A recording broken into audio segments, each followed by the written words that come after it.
You're listening to The Drew Yari Show.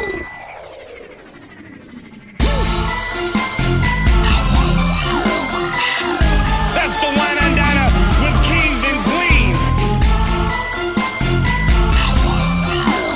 You're looking at the man. You're listening to The Drew Yari Show.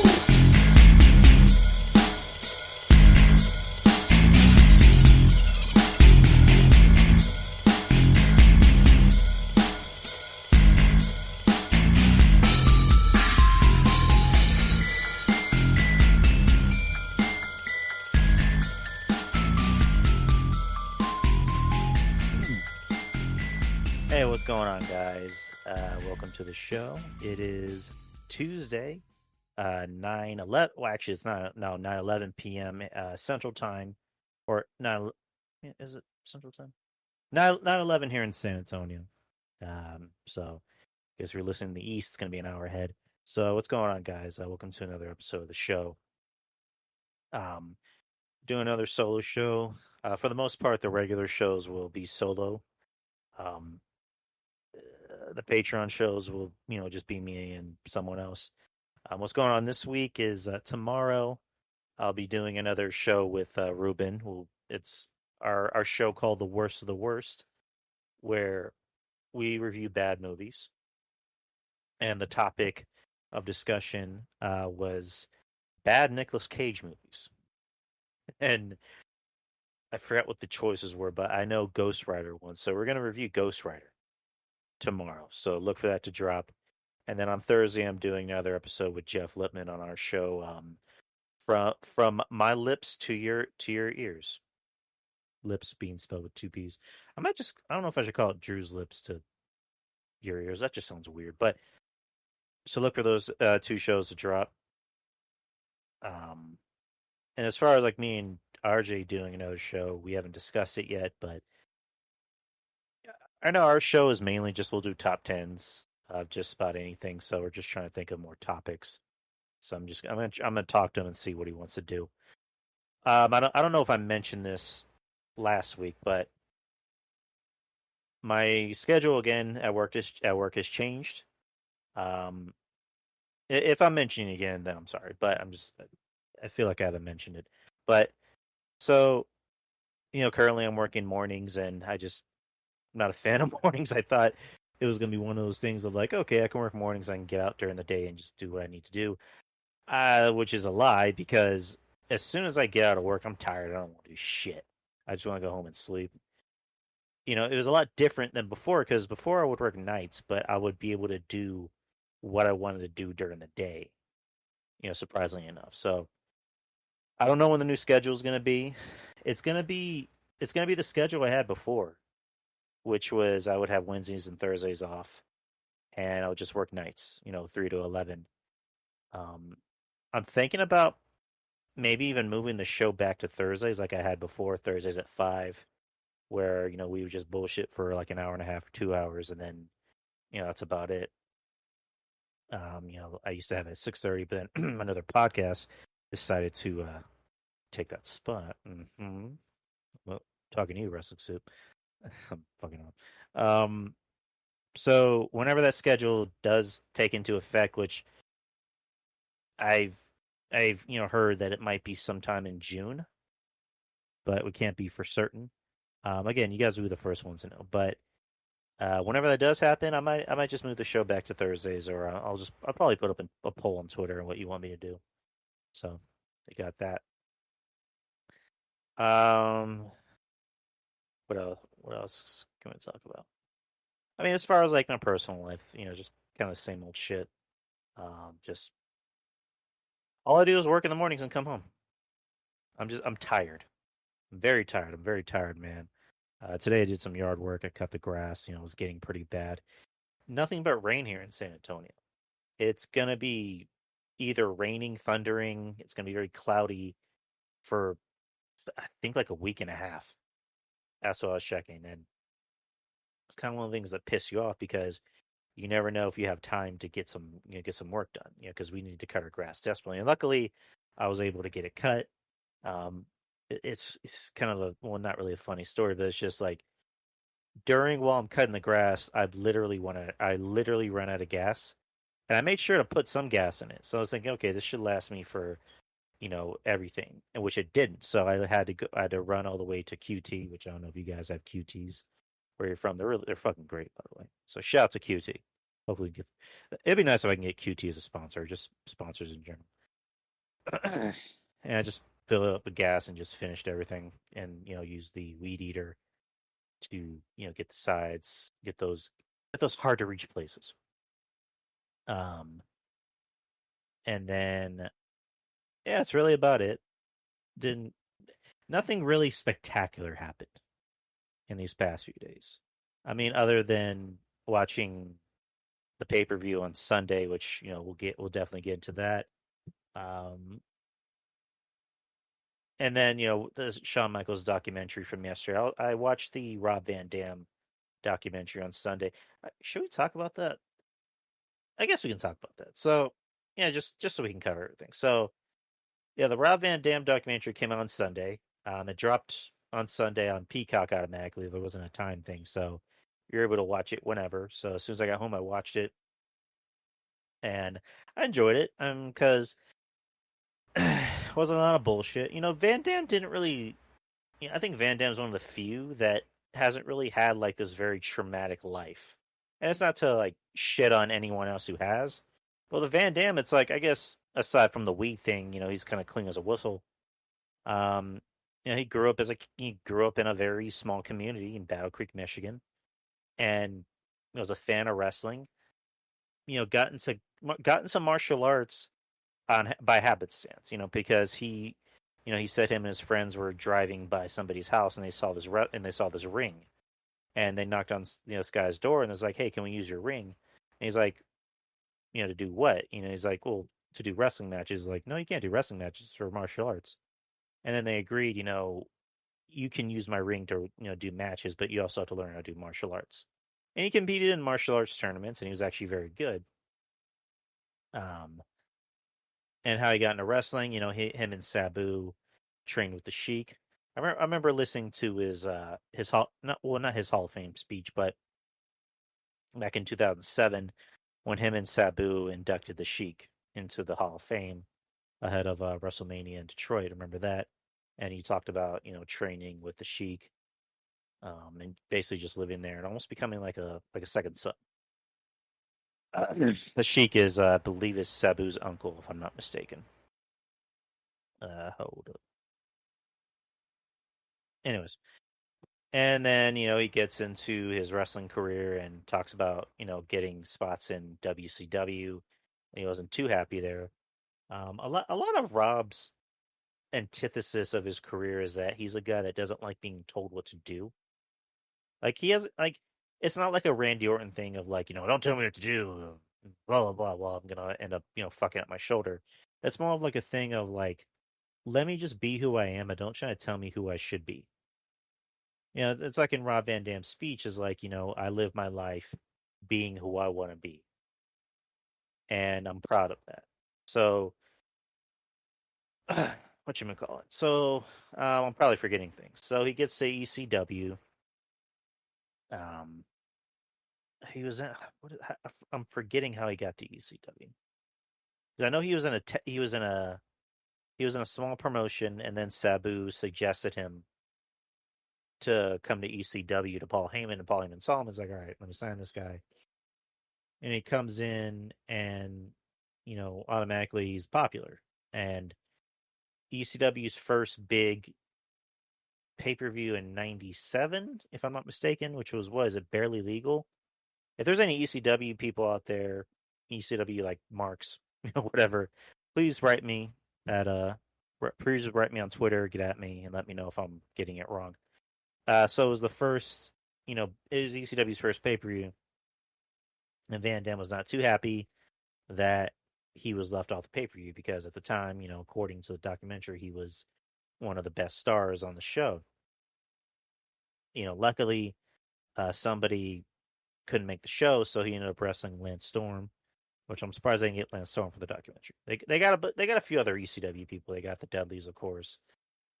They got Sabu, which I'm surprised by because Sabu has says some not so nice things about WWE, but he's of course he's gonna support his boys. So, good, big ups to Sabu for supporting his boy. And of course Paul Heyman, because Paul Heyman works for WWE. Talks about his time in ECW, and talks about how he actually had legit offers from other companies like WCW. So I remember Eric Bischoff mentioning before, and again, it's Eric Bischoff, so you can maybe take it however you want, which I like Eric Bischoff, saying that there was a point where he wanted to sign RVD. Because as far as I know, I don't know if ECW had contracts. I think it was maybe just like a handshake agreement. Kind of like with Mike Awesome. Mike Awesome was the ECW champion. And then he showed up on, Dead to drop the title not too long after that. So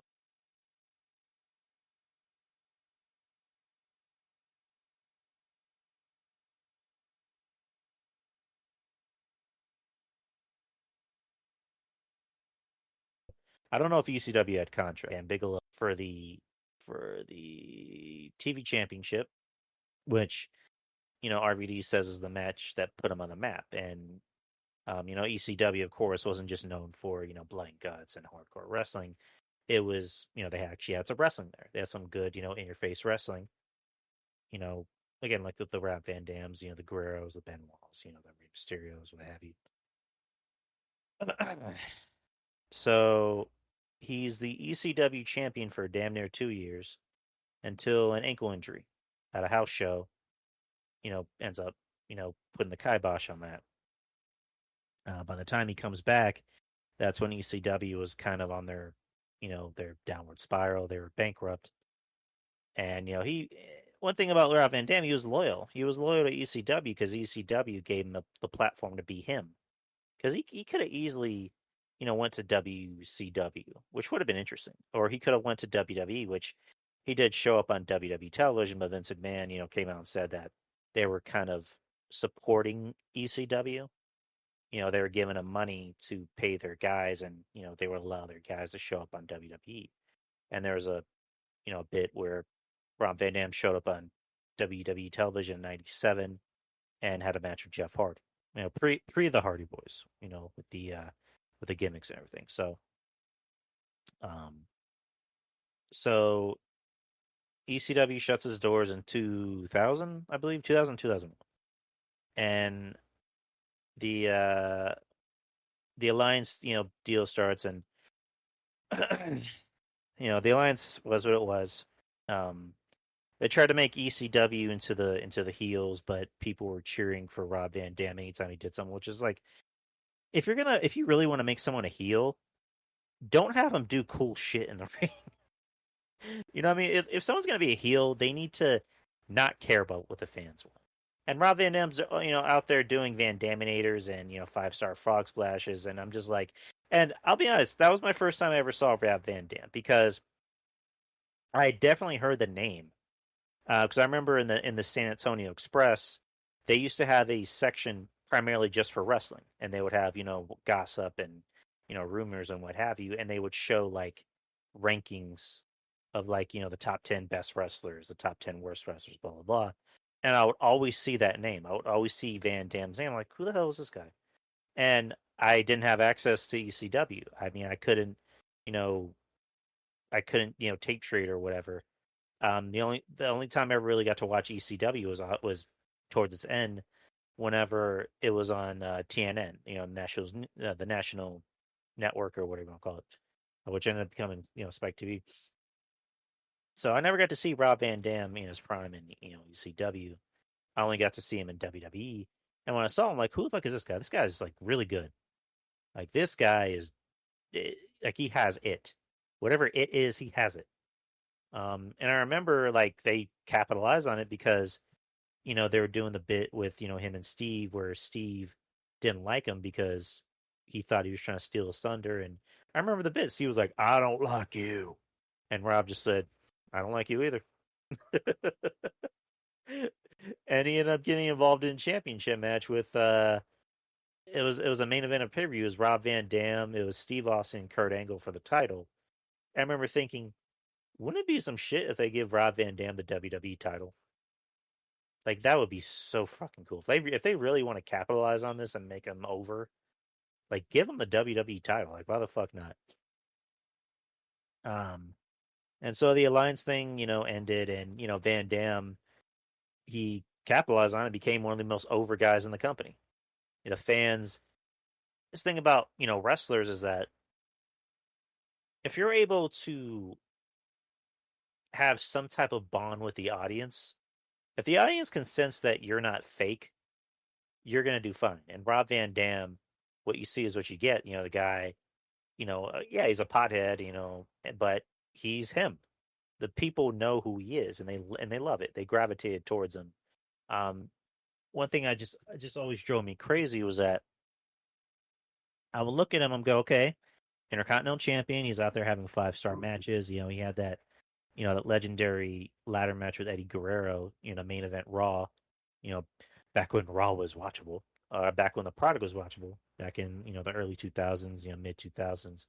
Which I don't give a fuck what anyone says. That was good wrestling in my opinion. That was when the show was watchable.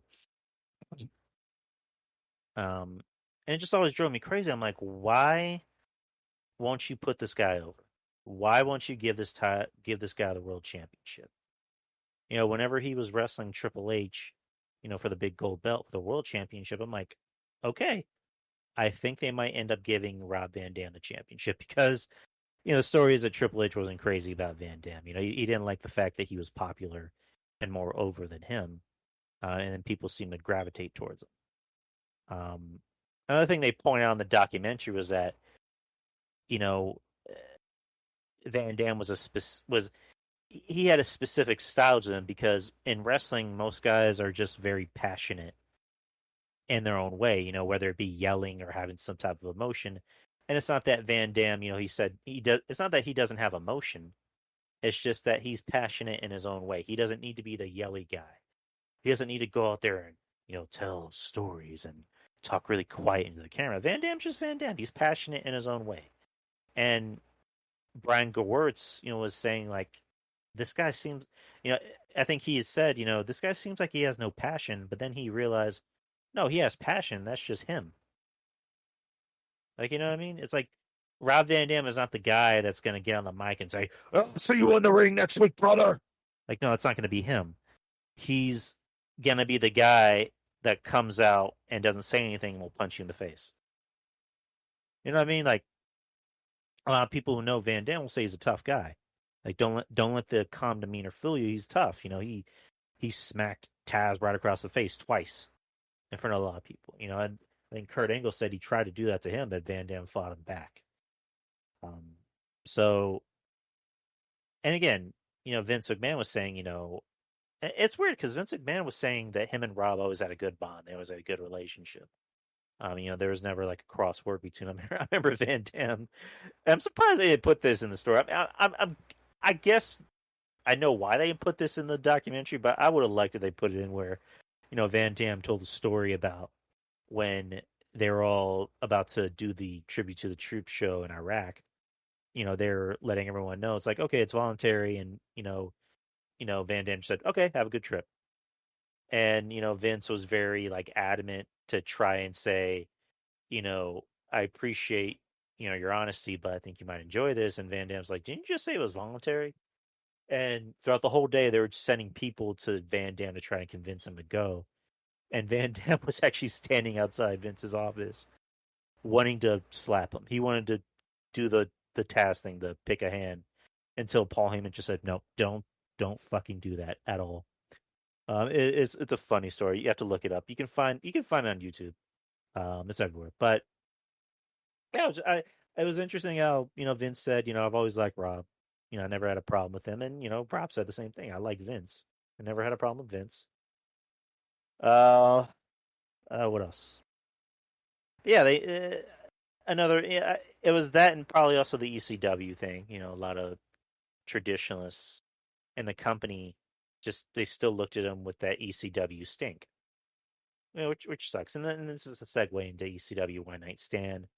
Is Rob was very hesitant to go up to Vince and ask him, why don't you do like an ECW tribute show? And Vince was like, and Vince's reaction was like, that's a good idea. I can make a lot of money with that. And ECW One Night Stand, which is, in my opinion, one of the best pay-per-views of all time. Yeah, I remember that, 2005. I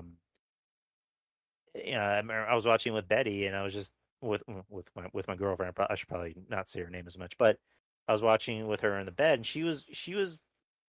I always find it interesting when I watch a lot of these wrestling shows with Betty. I go say her name again. Fuck it, you already know her. With Betty, and I like the fact that she seems enthralled in it, and she'll ask me questions. And she was asking a lot of questions about Van Dam because she didn't really know too much about Van Dam. And I turned to her. I go, my favorite match on this whole show, they're not going to show for obvious reasons. And she goes, what? I'm like, it was Eddie Guerrero and Chris Benoit.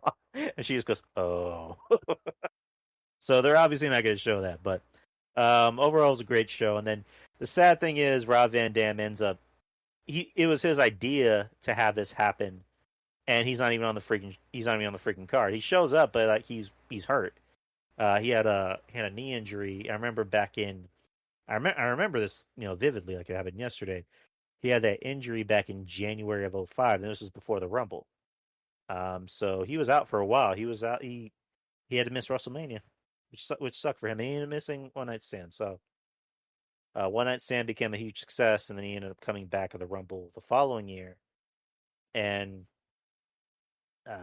won the Money in the Bank at Mania.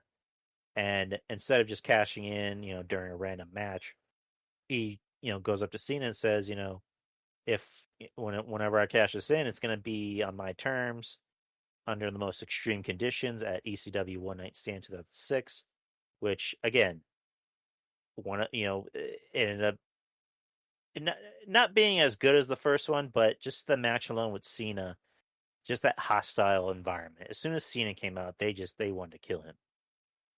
Especially with Cena throwing his shirt in the crowd, and they just threw it right back, and he just threw it again. They threw it right back. I just thought that was great. And then Van Dam ends up winning after Edge comes in and spears Cena, and the whole crowd went nuts.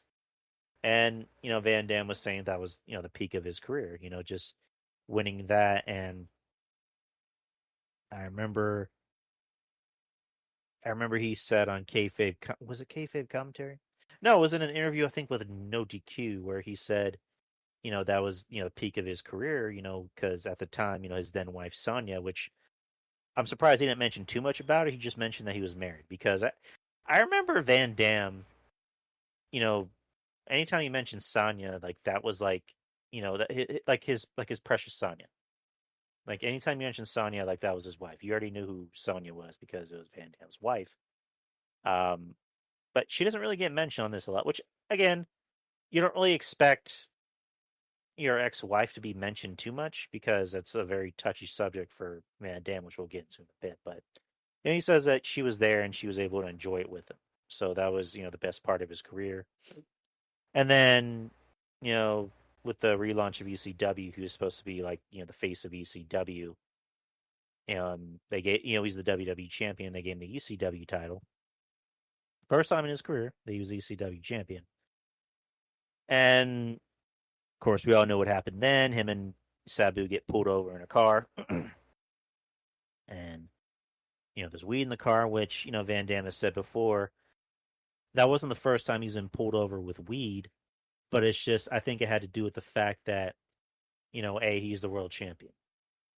If he was the Intercontinental champion, or, I'm assuming he got pulled over before as the TV champion, it wouldn't have really mattered. But the fact that he was the WWE champion, the world champion, and this made the news, Vince McMahon had really no choice but to punish him.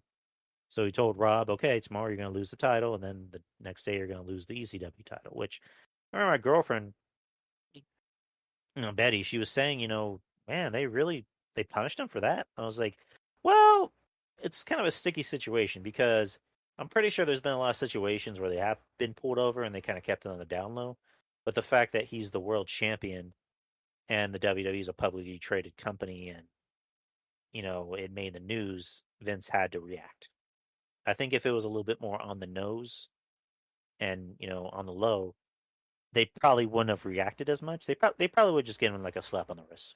That's about it. But I remember just being really bummed out at the moment because I'm like, oh man, this guy's finally the champion, and now he has to relinquish it because I don't know. So he was suspended, and when he came back, he admitted that he kind of lost his passion because you know he was supposed to be the guy of ECW, and ECW was supposed to be the third brand, the most exciting brand, and then he admits he fucked it up. That ECW, ended up just becoming another show on WWE because he kind of fucked up. So Van Dam admitting that he fucked up is hey, good for him. So eventually he ended up leaving, and then he talked about TNA for a bit. All he did was just say, "Hey, I was in TNA." That's it, which is kind of funny. And then he talks about his marriage to Sonya, where she said, he went through a divorce, which he just kind of glossed over that. And he talked about his dad dying, which was hard for him because his sister was on it, and she said him and Rob were very close, and a lot of Rob comes from his dad. So he said during that time he was depressed. He was drinking a lot, and it just wasn't a good time for him. And then that's when he met Katie Forbes, which I mean the whole Katie Forbes thing I'm not a fan of. I'm not a fan of the whole twerking thing, and the whole Rob Van Dam being Hugh Hefner apparently I thought was kind of weird. But he seems like he's happy. She became the best part of him. She was able to make him happy again and live life again. So at the end of the day, it's all about what makes you happy and who makes you happy. Regardless of what we think. He clearly seems like he's happy. So, and then they get to the Hall of Fame. And it's funny because he actually ends up giving Vince McMahon rolling papers, which Vince got a huge kick out of, and he's posing with his ring with Triple H, which I'm surprised Triple H was on this documentary, but just thinking about it, I'm pretty sure there's a part of Triple H that's not a fan of Van Dam, and maybe Van Dam's just not crazy about Triple H, but and then Van Dam gives a speech saying I lived my life doing what I wanted to do, and I was myself. And that's about it. It was a good documentary on the Peacock. I think you guys should really go out of your way to watch it. Again, Van Dam comes off like he's always come off as a really chill, friendly person. I've never heard bad things about Rob Van Dam. Like I mentioned, aside from the weed thing, which again, depending on how you look at it, weed's harmless, but whatever. Van Dam kind of comes off clean as a whistle. There's no scandals, about him beating his wife or whatever. But he's just the whole weed thing. I mean, it is what it is. I don't condone people who smoke weed. I don't really smoke it in particular, but I mean, yeah, Van Dam comes off good in this documentary, so look that up. And then there's a Shawn Michaels documentary on A&E, which a lot of people kind of seem to have mixed feelings about a lot of these A&E docs, which I was listening to the Cornet one. A lot of people still are kind of, not kind of, but they're very salty over the Macho Man one because they really just made Randy look like a piece of shit in that documentary. Because you bring in Hogan, of course, because Hogan needs to be in it, because he's got to be in it, of course, brother. And then you have the usual suspects, like Vince McMahon, Laney Poffo, which I was listening to Cornette. Brian Less does a great Laney Poffo impression. I just gotta throw that out there. Jerry Lawler. Who else? Who else did they have in there? They had Lex Luger, which is weird. Which we'll talk about that in a bit. And then they put in Gorgeous George, which I guess I can see why she was in there because she played a role in his life, and they bring in the kid sister, which they decided to black out her face.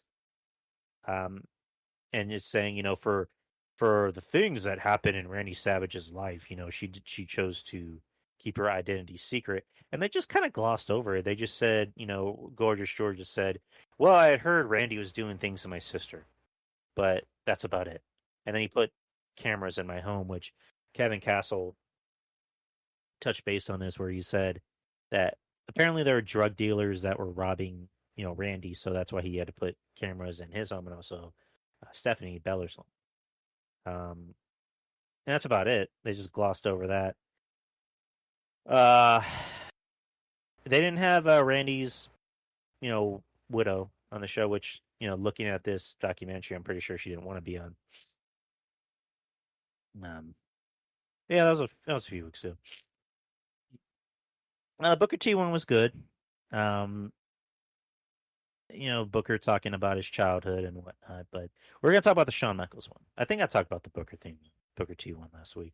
But yeah, the Shawn Michaels one, it didn't really tell me anything I didn't already know, because I read his book a while ago, and then I saw the documentary that was based on the book, which is, it's weird to say based on the book because it's literally the same thing. But yeah, the Heartbreaking Triumph book, and also the DVD, which I still have both, by the way.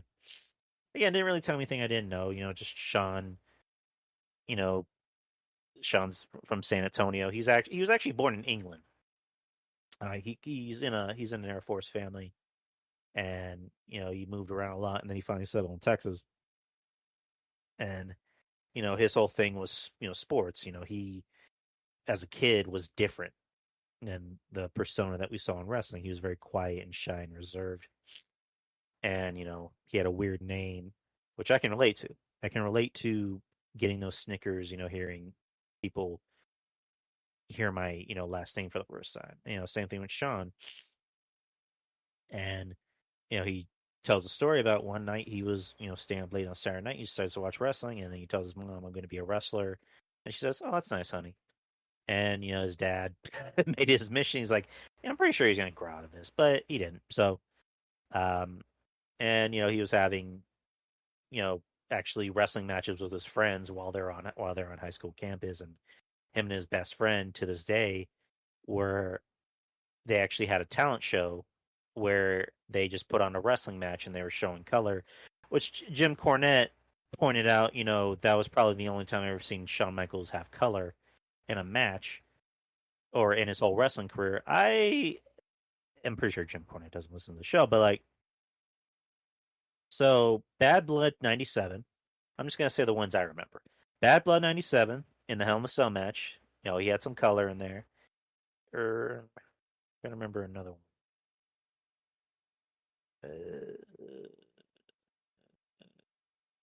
Elimination Chamber. First Elimination Chamber where he won the World Championship. Trying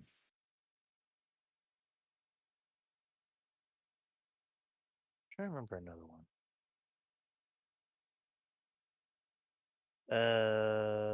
I mean, there's been bits where he had color. There was the Last Man Standing match at Royal Rumble 2004 with Triple H. There was the Triple Threat at WrestleMania with Triple H and Benoit. And I know there's more. There's a bit in 2005 in the Royal Rumble where Kurt Angle attacked him and busted him open. Busted him wide open.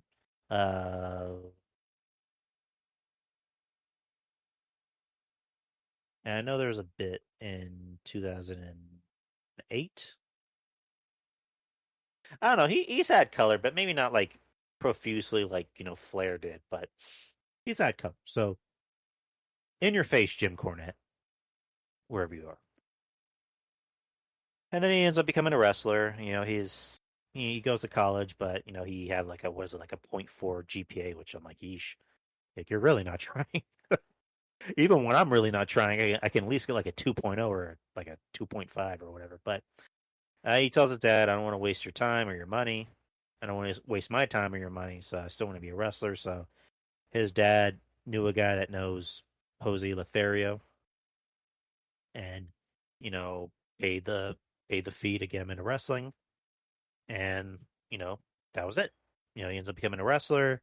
He ends up meeting Marty Jannetty, which Marty Jannetty was on this documentary. I was surprised by. He looks terrible, by the way. I thought Shawn looked pretty brackety, but at least he has all his teeth and he has all his marbles somewhat. But they kind of they insinuated that Marty was kind of what led Shawn to have his bad habits because, according to Shawn, before that he was very protected from life because he had never done drugs or really drank. Before he got into wrestling, he didn't really know too much about sex, and Marty was kind of seemed like he was an enabler, and Shawn was very open about the drugs he's taking. He was very open about doing cocaine and every other drug, and it seems like Marty kind of made Shawn what he was in the '90s. Like, if you're gonna blame anyone for Shawn Michaels being the biggest prick in the '90s, bring Marty Jannetty. Jeez. Um, so there was that, and then there's a story about them going to the WWF, and they were literally just there for a day and they left. So the story according to Shawn that he tells that they left out in this, but you can find in Heartbreak and Triumph on DVD or the book, was that they already had a reputation for being party guys and they were very wild. And they actually got the AWA kicked out of like a certain hotel. I forget the hotel's name, but they go to WWF and they already had that reputation. And Shawn was saying that he remembers him and Marty were like, okay, everybody kind of thinks we're these assholes, these dickheads. So let's try to keep it on the DL. But a lot of the boys were insisting, no, hang out with us, hang out with us. So they did their best to be good guys according to them. And there was a wrestler, I'm forgetting his name. Was it not Billy Jack Funk? But coming to him and saying, hey, I heard you guys are party guys. And he literally starts eating glass. This is all according to Shawn, so I'm not trying to say this is right or wrong. So, Shawn's trying to be, a pacifist. He's like, we don't want to mess with you guys. We're just here to have fun. And the guy's insisting, and Shawn, according to him, he takes a wine glass and hits it over his head, and that's it. That's literally the story according to him. So the next day in the locker room, a lot of guys come up to him and they just start telling him fabrications of the story that supposedly happened. They're like, "Oh, I heard you threw around what is it, a sofa in the bar?" It's like, wait, how was there a sofa in the bar to even throw around? So the story, according to Shawn, is that they met up in Vince's office, and Shawn was wearing these cowboy boots, and Vince sees Shawn and goes, "Nice boots. They're made for walking, He's like, no, come in. No, you're actually fired, by the way. He's like, but we didn't do anything, and it's weird because I'll admit there's some things that Shawn says in this that I kind of raise my eyebrow. I'm like, did that really happen? I never heard of somebody firing somebody over rumors instead of getting like the cold hard facts. Like, why didn't Vince McMahon, have somebody go into that bar and get like accounts from witnesses or people working there or camera footage? I mean, I don't know if camera footage was accessible back in the '80s, but why didn't he do that? So I don't know. It's weird to fire somebody over rumors, but I don't know. So they leave and they're gone for I think like a year. Shawn had talked about depression because he had to end up working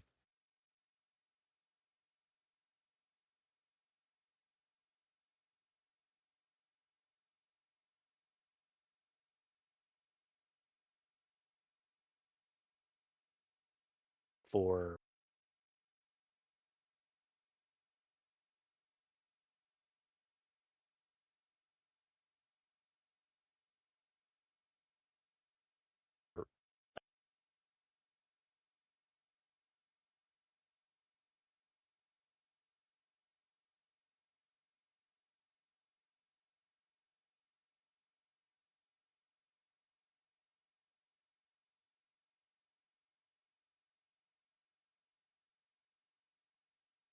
a smaller kind of probably saying, hey, I'm doing instead of just saying dickheads, it's better. But they come in and they're a hot commodity.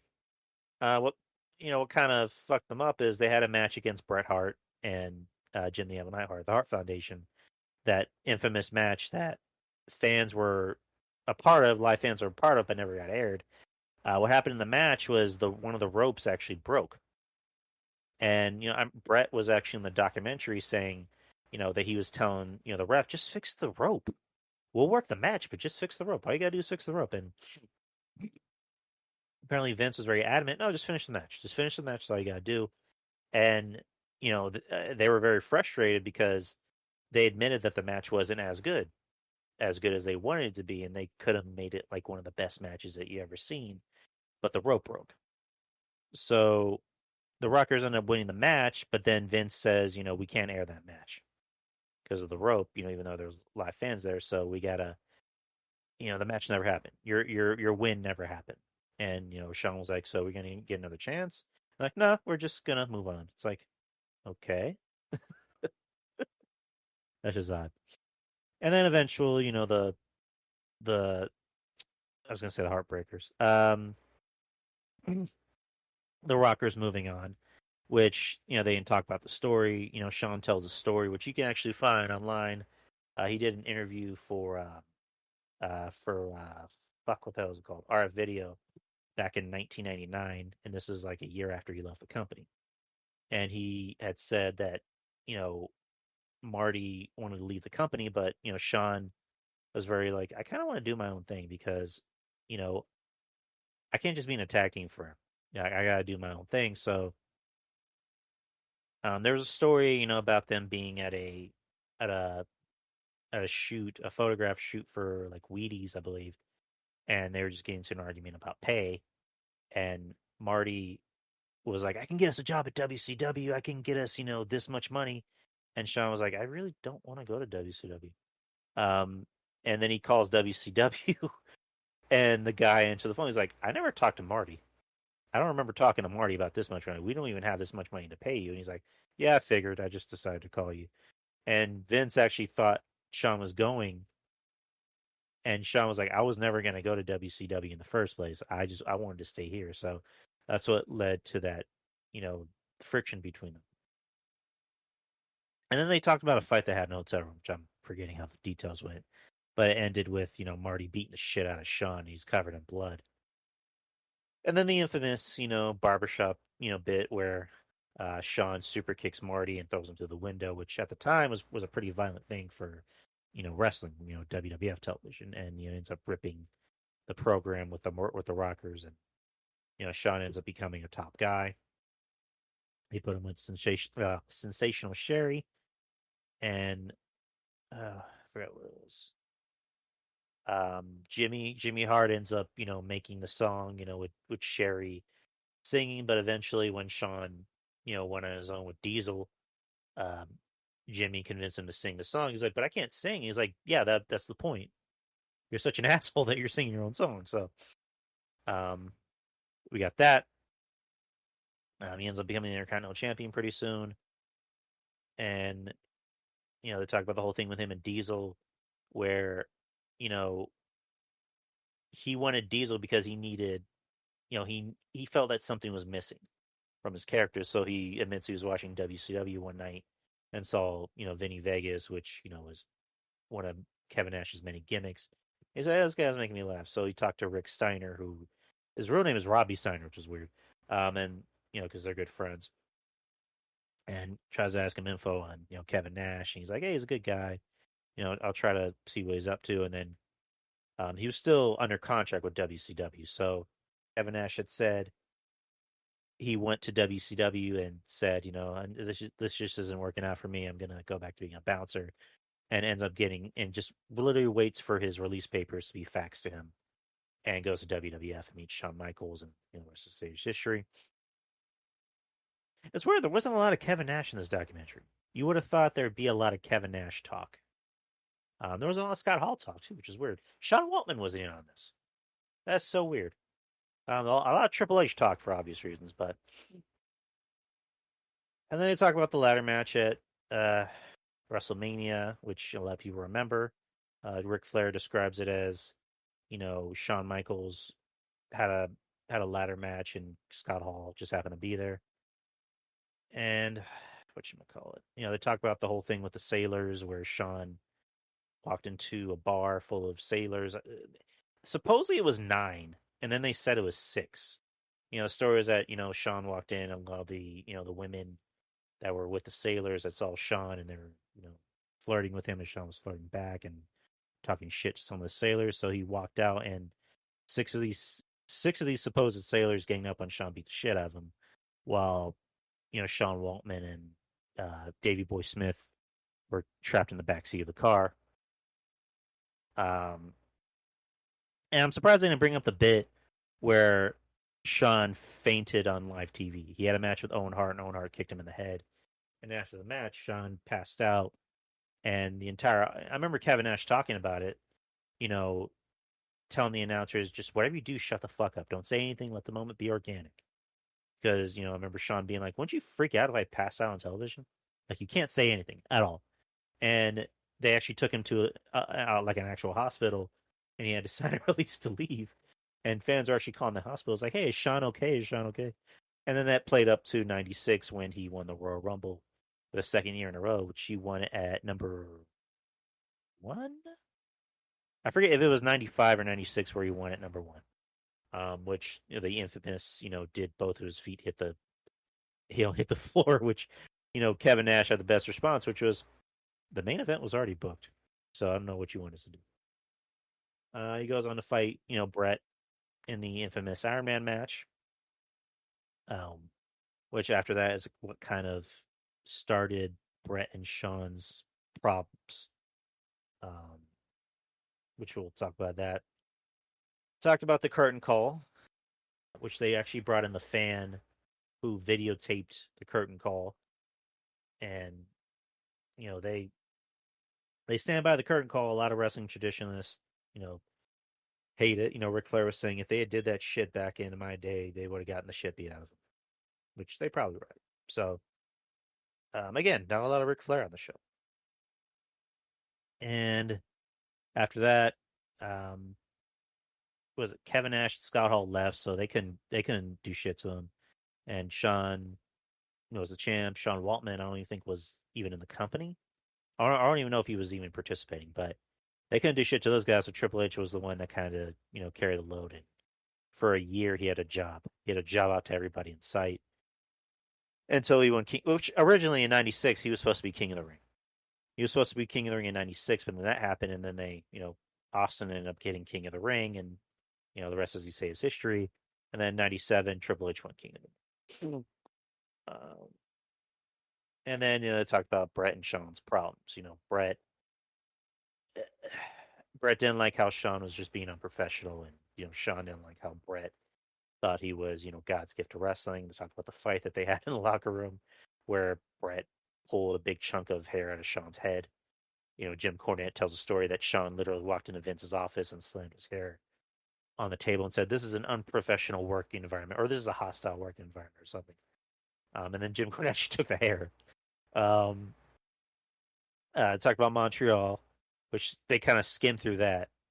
The story is that Triple H is the one that came up with the idea, because they were on the phone with it was Shawn and Vince on the phone, and then Triple H chimed in with fuck Brett. If he's not gonna do business, we're gonna do business for him.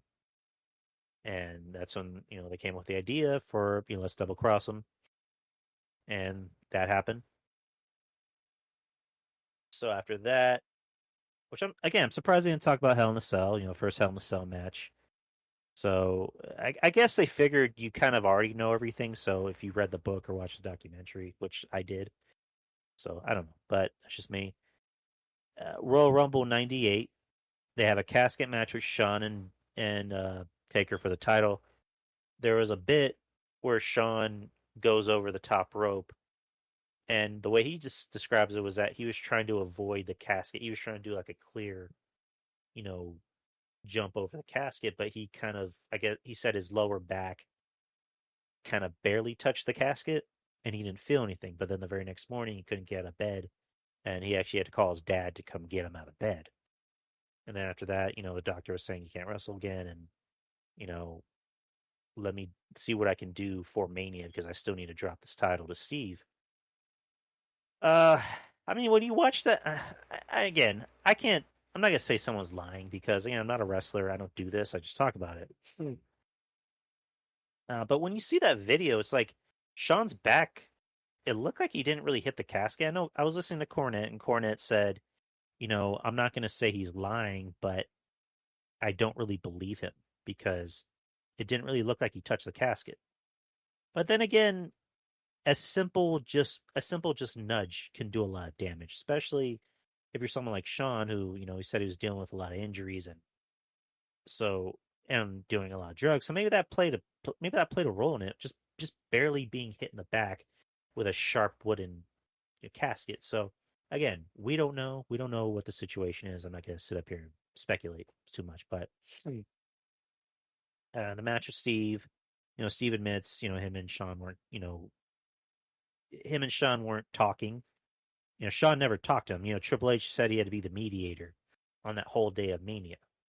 I'm surprised it's me saying I'm surprised a lot, but they didn't mention that the day before Mania they were having like a big schmoz in front of the public, which they don't do anymore. Well, they'll have a ring and they'll have the wrestlers come in and talk a little shit and just hype up the big matches. There was a thing where Sean came out and talked, and somebody actually threw a battery at Sean's head. And when that happened, Sean he just threw his microphone down and left. So they didn't bring that up. And they talked about the match. Mike Tyson was there for a bit, which was interesting. He talked about how, again, Sean wasn't exactly the easiest person to deal with. And when he actually knocked him out, he actually legit, knocked him out for a little bit. So maybe it was on purpose. I don't know. But talk about Steve being the champ. And then, during the press conference, with Steve, as champ, Shawn Michaels actually walks into the press conference to talk a little shit, and then he leaves.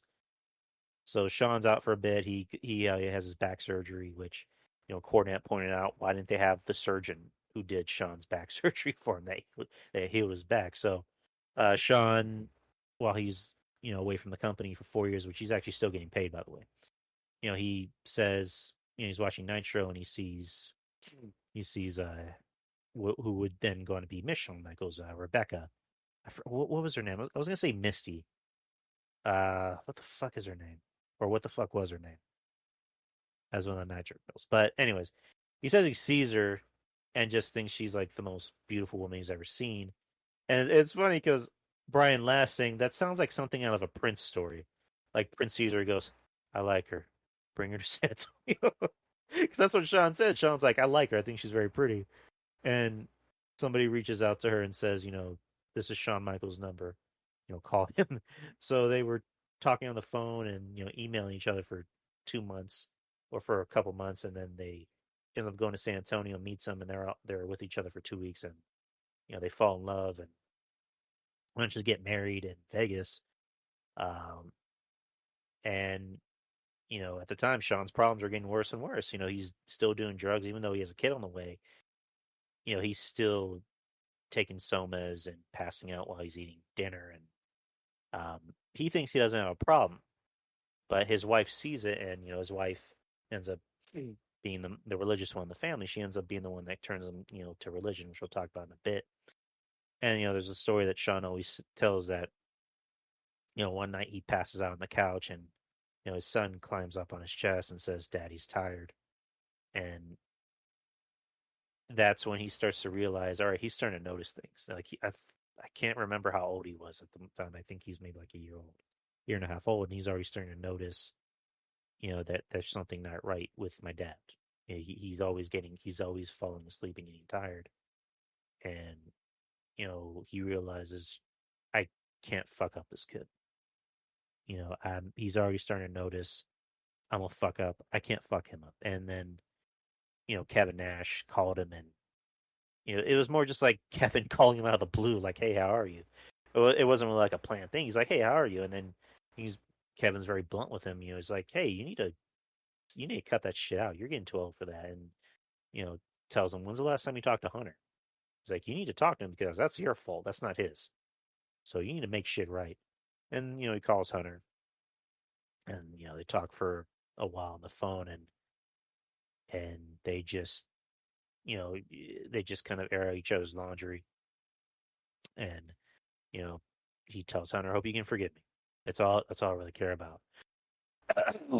um, so the whole thing about him going to religion, he talks about going to a church on, called Cornerstone Church. I've actually passed by that church a few times, so I kind of know where it is. It's virtually on the other side of town, but um, he says, he walks into a church and he wants to speak to somebody about Christ, and then the pastor that virtually turns his life around, pokes his out, says, "Hey, I'll help you." And he had no idea that was Shawn Michaels because he obviously doesn't watch wrestling, and he turns his life around, which is good. Again, I'm not a religious guy. I'm really not. I'm kind of semi-atheist mixed with agnostic, but I think if anyone can do anything to turn their life around and be a better person, I'm all for that. So more power to Shawn.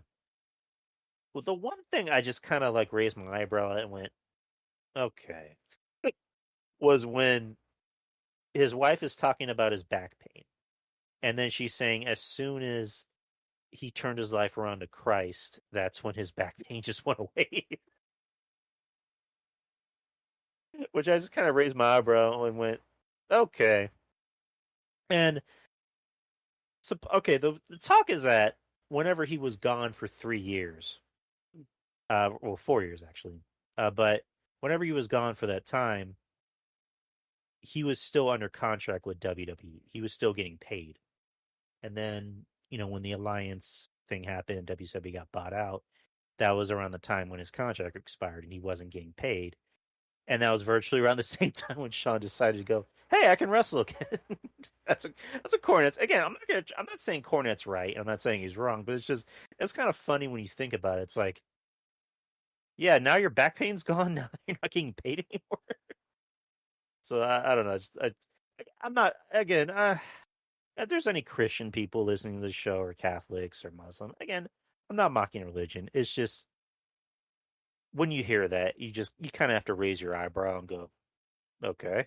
But regardless, it changed Shawn's life. He became a different person, a much better person. He came back, had the match with Triple H, and then he became world champion not too long after that.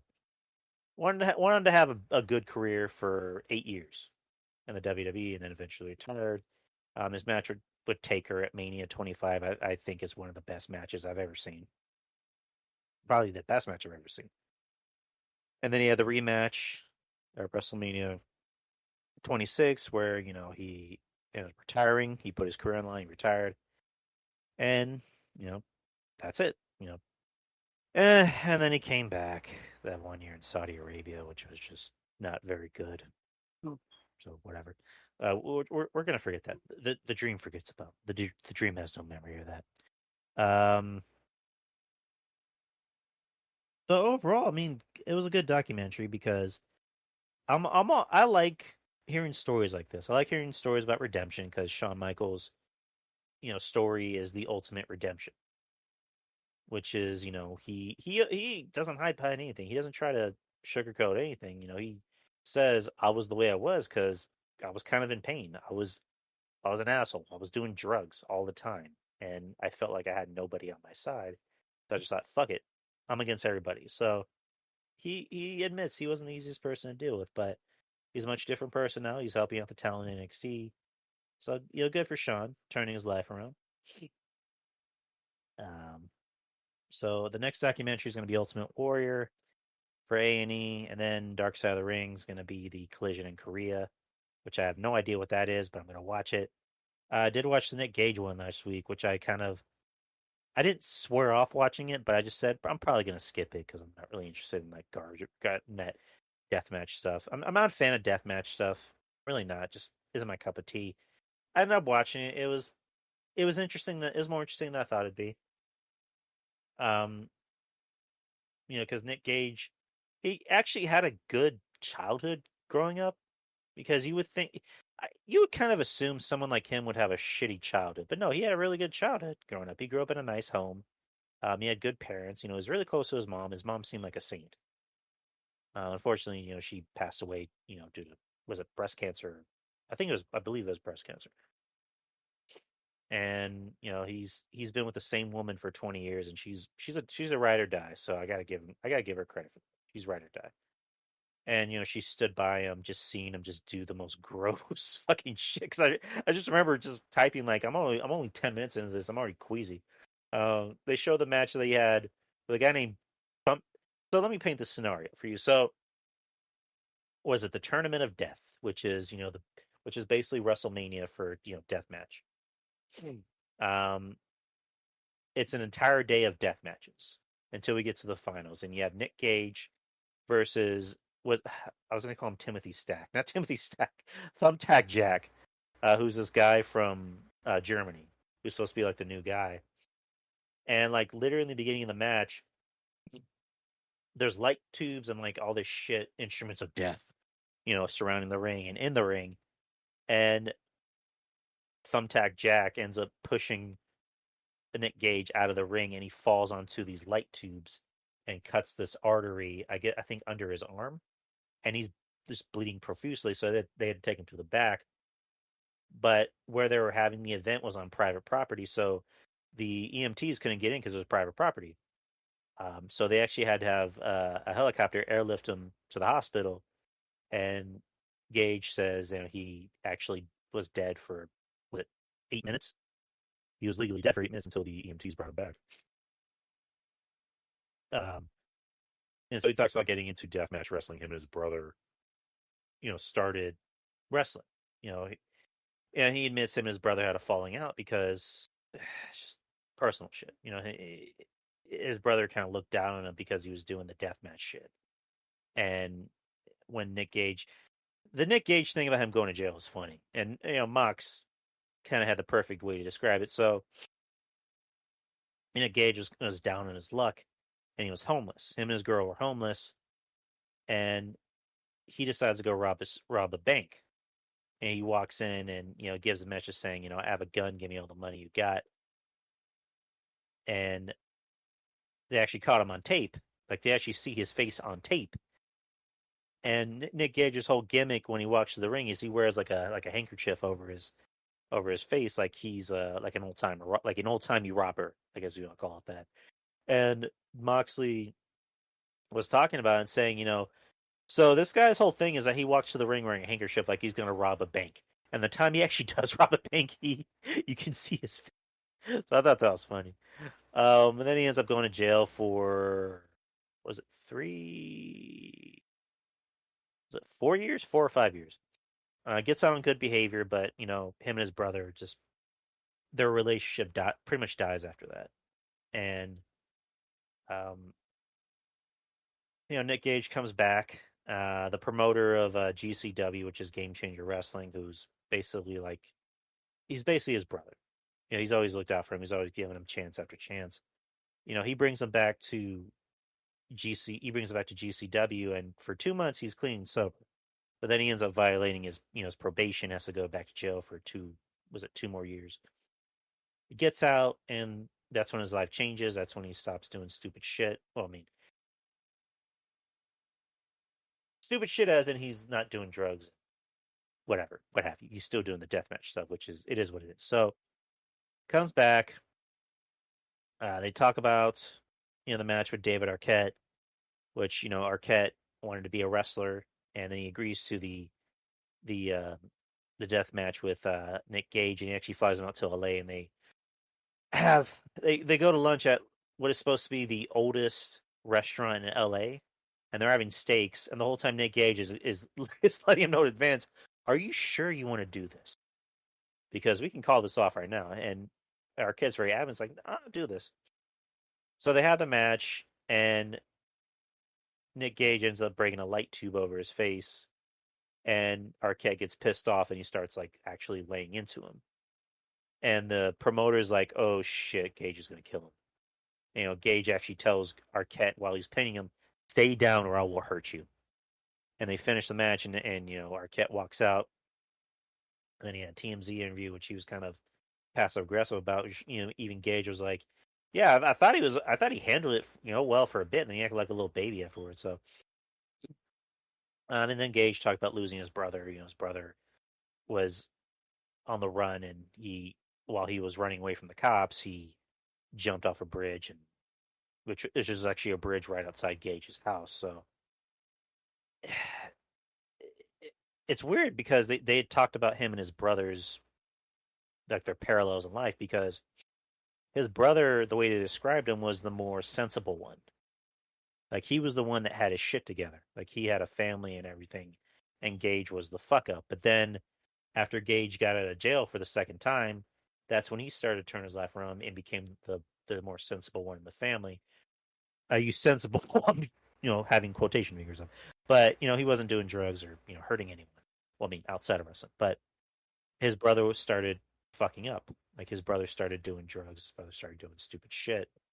Um, and then Gage had talked about, I'm the only one left in my family. My brother's gone, my dad's gone, my mom's gone. So I kind of have to carry the load.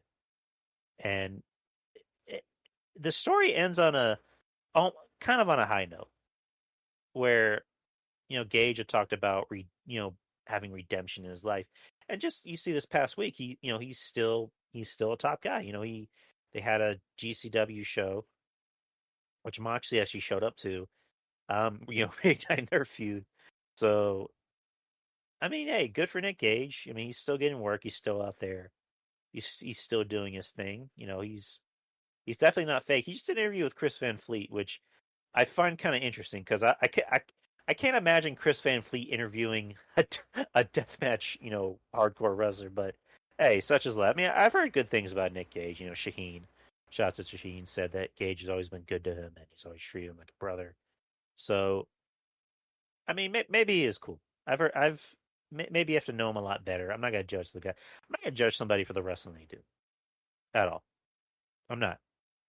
But it's a good documentary. It's a lot better than I thought it'd be. So if you have time, go out of your way to watch it. How long have I been talking? I've been talking for an hour. Fuck.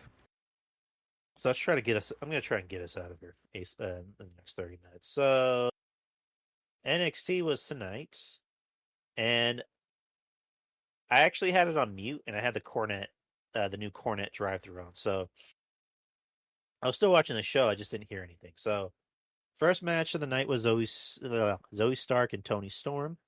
They've been building up their feud for the last few weeks. Toni Storm comes out in tights, not in shorts anymore, which sucks. I remember texting RJ about that. RJ was like, "Yeah, you can't have that bubble butt. There's really no way you can." So, yeah, whatever.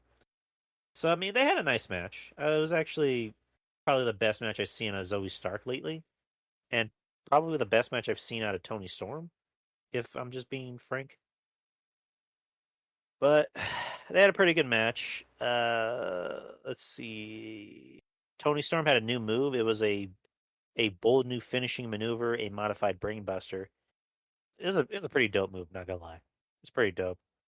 And she ends up winning the match, and then Frankie Monet comes out to, I guess, set up her debut for next week. So I guess that's gonna be her first. I don't know if that's gonna be her first big feud, because she's actually been starting feuds with pretty much everybody on the roster. Because she came out and talked shit to Io Shirai. She came out and talked shit to Raquel Gonzalez, and then her dog pooped all over, Shotzi Blackheart's, tank. So I don't know who her first big feud is going to be. I don't even know if she's a heel or a face. To be quite honest. So we got that to look forward to. Another new young talent. This one I didn't see, because I actually had to take a shit and get clothes out of the washer. It was called Prime Target for Karrion Kross and Finn Balor, and people were really singing its praises. So I'm gonna watch it and review it while we're recording. So give me 1 second.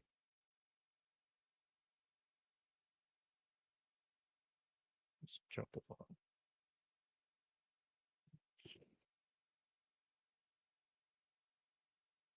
Footage. Going into stand and deliver. I didn't underestimate Karrion Kross. I knew exactly what I was getting.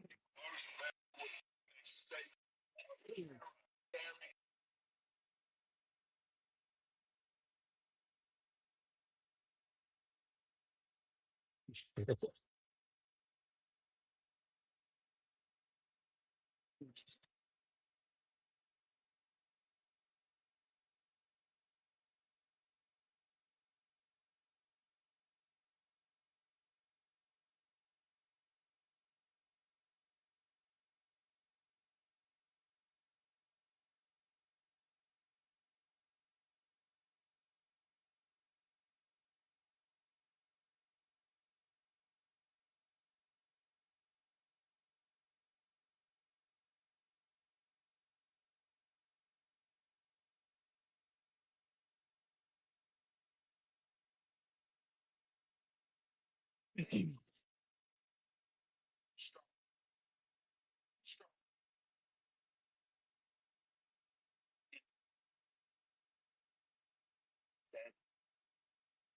conviction be his biggest strength. Well, I felt the force, the power, and the speed of that conviction firsthand. I was going to put my arm to the back and start right here.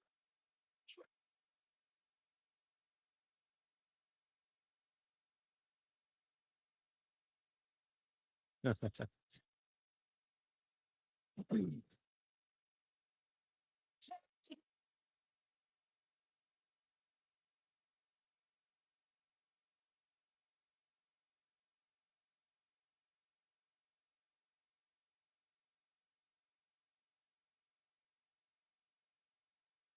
down is how we die. Finn Balor is a dead. Tuesday, May 25th. The two-time NXT champion and reigning He's so good.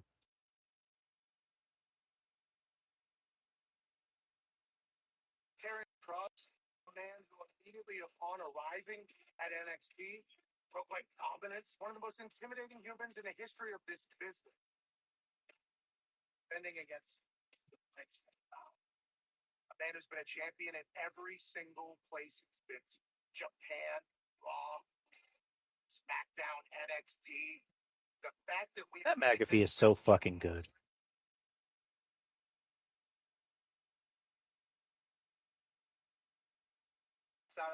Champion, but it's going to be an epic battle. Good luck to both. So you want me to comment on Karrion Kross versus Finn Balor? Everyone here on SmackDown has an interest in this match, even your tribal chief. Oh shit! Predictions, but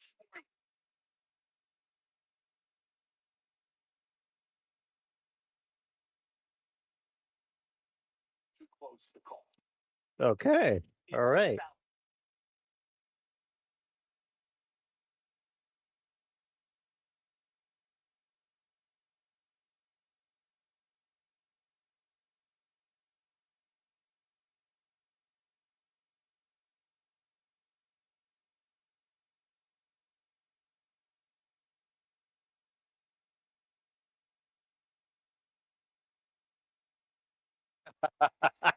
I love that.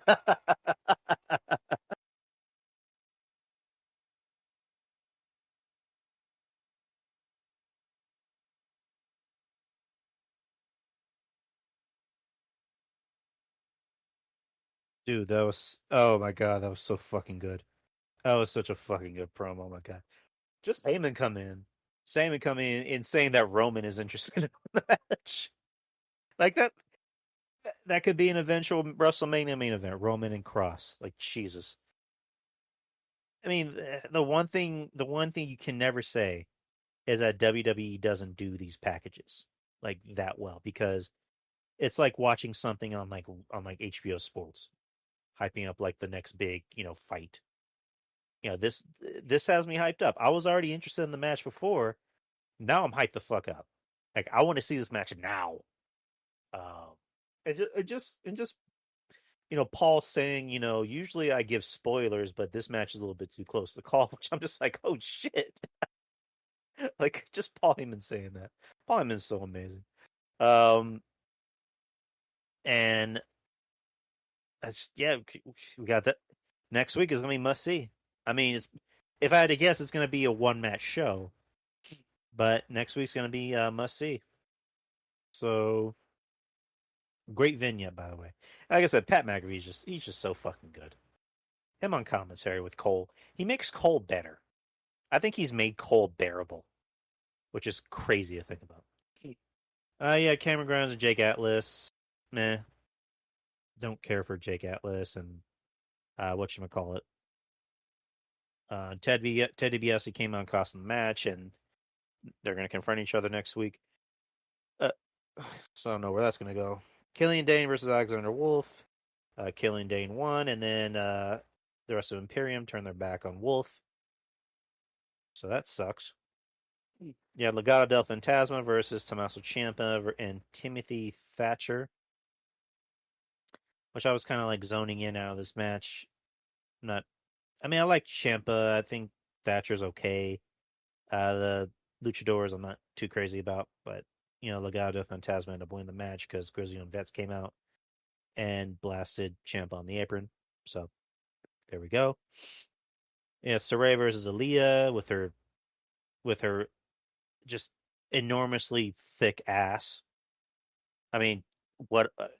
That's the only reason why I watch Aaliyah, because she has a thick ass for a girl her size. I just gotta say it. She has a thick ass. But Saray wins, and I mean, you guys already know how I feel about Saray. So meh. Yeah, it Hit Row making their debut. It was Ashanti the Adonis and Top Dollar defeating Tony Nese and Aria Davari. This is basically just a debut match. So, I had an interesting talk with John Draper on Twitter before we even started recording. He's not feeling the whole gimmick. I know Ruben said he's not crazy about the gimmick either.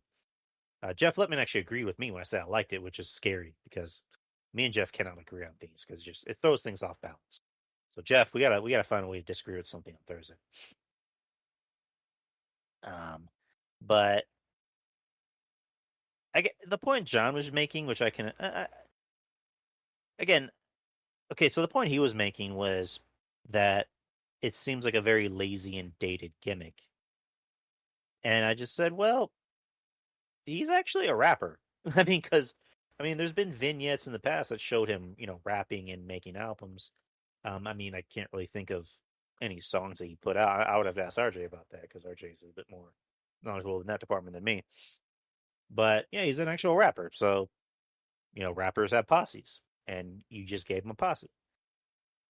And, we're just kind of going back and forth, and also conversation. And, just paraphrasing what John said, it was that, he just kind of made the joke of like, if someone's a gardener, you're give someone a gardener gimmick.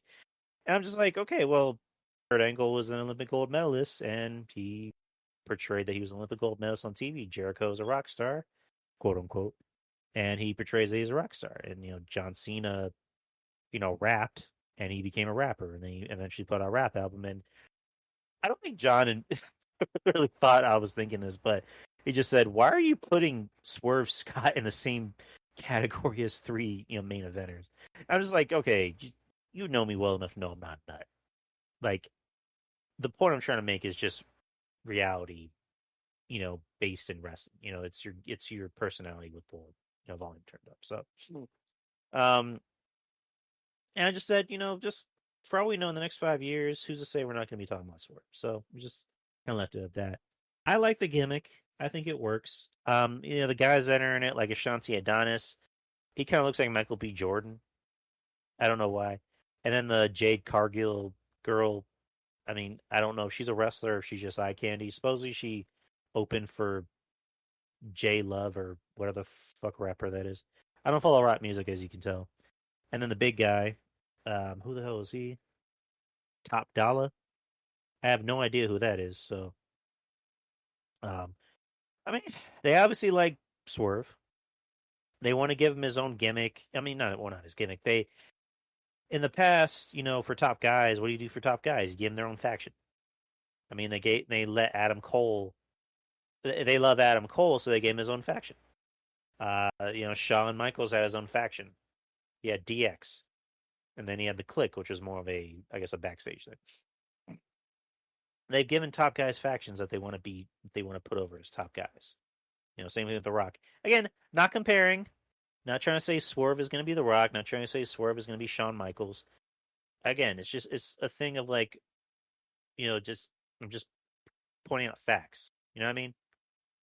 When they want guys to get over, one of the first things they do for a guy to get over, give him his own faction.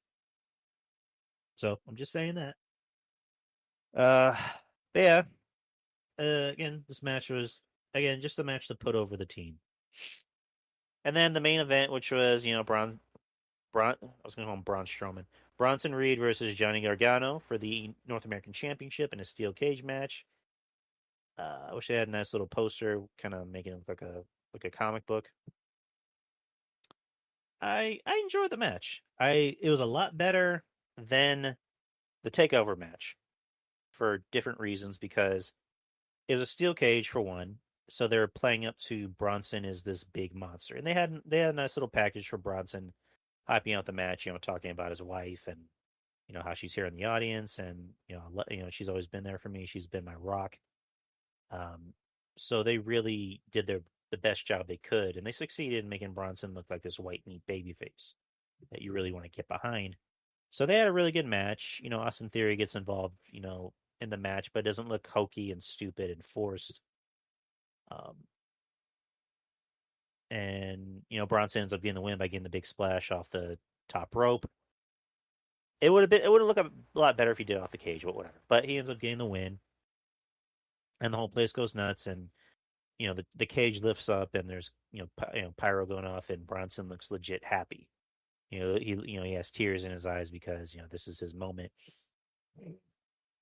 And he's been fighting and clawing to get here. Just think about it. Like almost a year ago, Bronson, called out Karrion Kross, and he still ended up getting his ass whooped. But he came on TV and called out Karrion Kross. I want to fight you, which I thought was interesting, because I looked at it as like, this underneath guy's calling out Kross. Let me see where this goes. And I just, my respect for him grew, because I'm like, they don't really do that a lot. Usually if you're a job guy, you're a job guy. But they had this guy come out and call out a main eventer and say, I want to fight you next week. So I thought that was interesting. And now he's the North American champion. I like how they kind of took their time with him. But it's weird because they were cool. They were kind of heating him up and cooled him off for a bit. I don't know if it's because of injuries. I'm gonna sit here and assume it's because of injuries. But there was a point in time where he was gone for a bit, and then he ends up coming back, and then he leaves again and comes back, leaves again, comes back. But now he's the North American champion, which is good. I mean, Gargano. I think Gargano is going to be in NXT for life. If I'm guessing, I don't really see him being on the main roster and really doing anything, because I don't even think he wants to go to the main roster. So he's going to be an NXT lifer, so good for him. And now we can see what Bronson can do. So, and I mean, NXT was okay. It wasn't terrible. It wasn't great, but it was okay. The main event was kind of what made the show. I mean, the women's match with Toni Storm and Stark, I thought was great. But those are my 2 cents about it. So, and this is definitely a match of the year contender, maybe. And we'll get to the New Jack thing after Backlash. So, WrestleMania Backlash was Sunday at the Youngling Center in Tampa, Florida. No people, as usual. So, you had Sheamus and Ricochet in the pre-show match on non-title. Sheamus was doing an open challenge, but it wasn't going to be for the U.S. title, which I thought was weird. And then Ricochet comes out. He beats Ricochet. Ricochet's wearing jeans, which goes to show how less they think of him.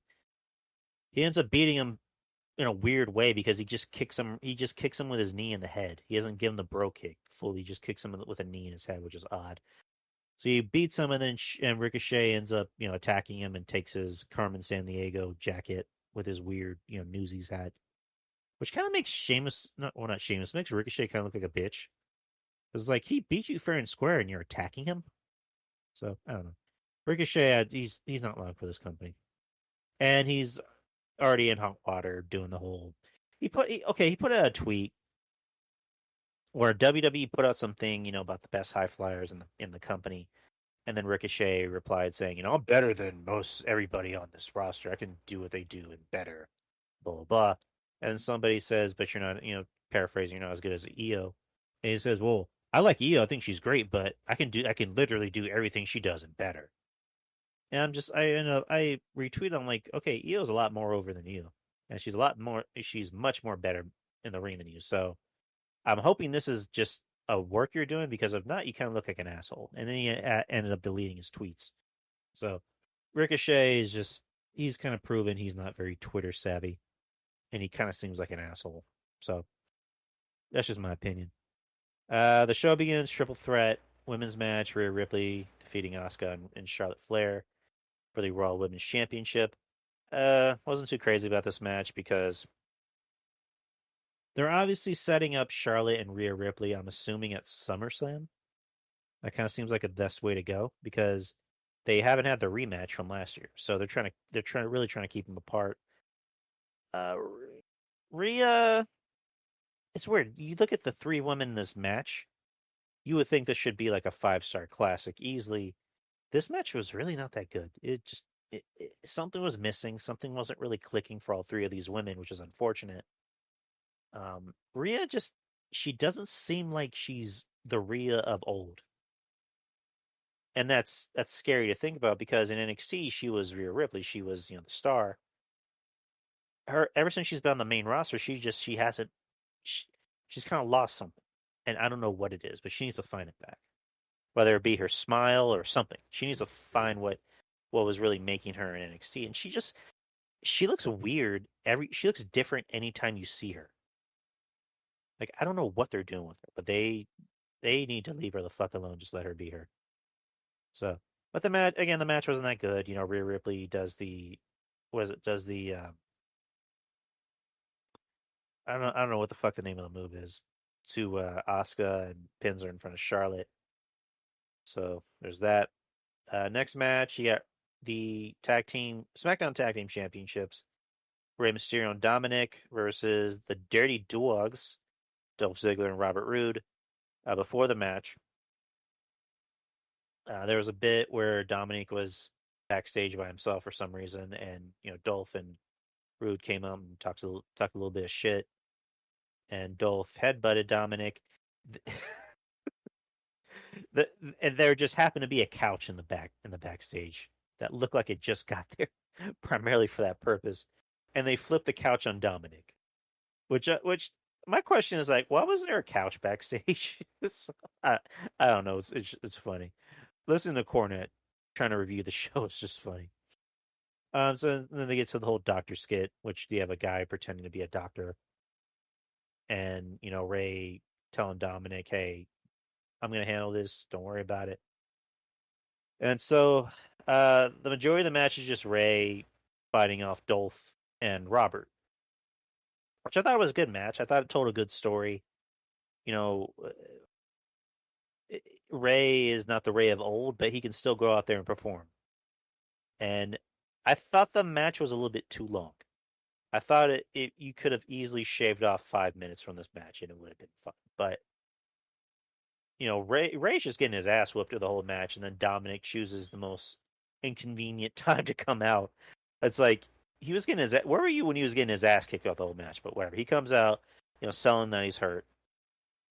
And I mean, right after Dominic came in is really when the match should have ended, because like I said, I think it went on maybe 5 minutes too long. Because how long was this match? This match was 16 minutes and 58 seconds. Yeah, I think you could have taken off 5 minutes, maybe like 3 to 5 minutes, and it would have been fine. But Dominic does the frog splash to, I believe, Ziggler, pins him, and now Dominic and Rey are the tag team champions. I would have held off on doing this until you get fans back. This would have been a good SummerSlam match to have in front of fans. Because I was pushing that, Dolph and Robert find a sneaky way to win this, especially since, Dominic is hurt and Rey just got his ass beat. So, go after Dominic because he has the hurt ribs and take advantage of that and win the match. And then wait until SummerSlam. Like this could have been a good feud. And then you have, guys like Dolph, as a professional who can be this smarmy asshole heel, Robert Roode, who I like the shit talking he was doing to Dominic. Like he was just getting around his face going, "You don't belong here." I thought that was great. I like Robert Roode in this role. Yeah, I personally I would have held off until like SummerSlam, which, the rumor is that they're in July next month is when they're thinking about bringing back fans for Extreme Rules, which, July is going to be the month of wrestling, getting their fans back because, yeah, WWE is supposedly bringing fans back in July. Then you got AEW going back on the road. Ring of Honor just announced they're bringing back fans for their big event. MLW is bringing back fans for their arena, the 2300 arena. So July's gonna be an interesting time. It's also when I turn 32, but that's neither here nor there.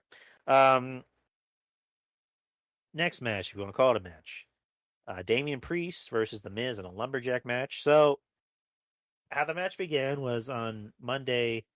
It was Damien Priest versus John Morrison, or Johnny Drip Drip, as he calls himself.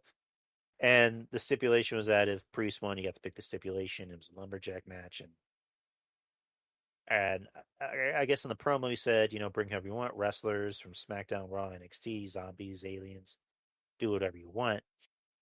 So Batista's in a movie on Netflix, and it's also going to be in theaters. It's an Army of the Dead. It's a zombie movie, as you can imagine. And Batista didn't even show up to the pay-per-view.